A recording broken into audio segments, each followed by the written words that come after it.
What if I told you there's a real-life animal that looks like it came from a video game?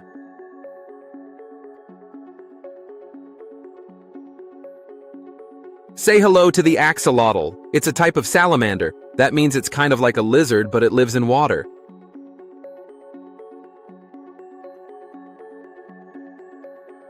See those fluffy things on its head? Those are its gills. It uses them to breathe underwater, just like a fish. So cool, right?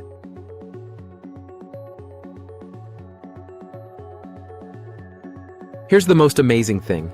If an axolotl loses a leg, it grows back. Yep, like a superpower. Scientists are still trying to figure out how they do it.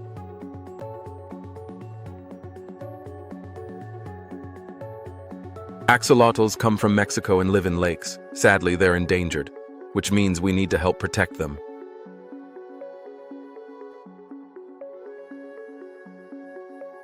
Which animal should we learn about next? Tell me in the comments. And don't forget to follow for more wild animal facts.